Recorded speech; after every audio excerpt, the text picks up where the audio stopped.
ഞാൻ ചോദിക്കട്ടെ, തെറ്റുപറ്റിയ ആളുകളെ മറ്റുള്ളവരൊക്കെ വിട്ടു നിർത്തുന്ന സമയത്ത് അവരെ കൂട്ടിപ്പിടിക്കാനും മനസ്സുള്ളവരല്ലോ.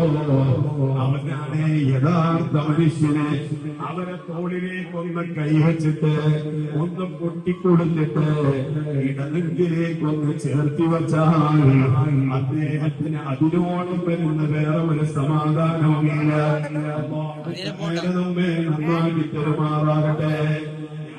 എല്ലാത്തിനും മുസാറ് എന്നേക്കാൾ ഉന്നതനായി വളരുന്നില്ല.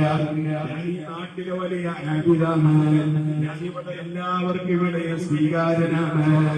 ഞാനെല്ലാത്തോലൊക്കെ മോശക്കാരനാണെന്നൊരു ചിന്ത, ഞാനെല്ലാത്തവടൊക്കെ മോശക്കാരെയാണെന്നൊരു ചിന്ത നമ്മുടെ മനസ്സിൽ വന്നാൽ നമ്മളാണ് ഈ ലോകത്തെ ഏറ്റവും വലിയ അഹങ്കാരികള്. ഒരു സത്യനിഷേധിയായ ഒരു കാഫിറായ മനുഷ്യനെ കണ്ടാവോലോ അവനേക്കാൾ മോശക്കാരൻ ഞാനാണ് എന്ന് ചിന്തിക്കുന്നത് വരെ നീ ഒരു യഥാർത്ഥ മുസ്ലിമാവൂല, നിന്റെ ഈമാന് പരിപൂർണമാവൂല എന്ന് ബഹുമാനപ്പെട്ട അഹ്മദിന് ബഹുമാനപ്പെട്ട ഇമാമിന് അവസാനി തങ്ങൾ പറയുന്നുണ്ട്. അല്ലാഹു തആല നമ്മുടെ മനസ്സിനെ നന്നാക്കി അനുഗ്രഹിക്കുമാറാകട്ടെ.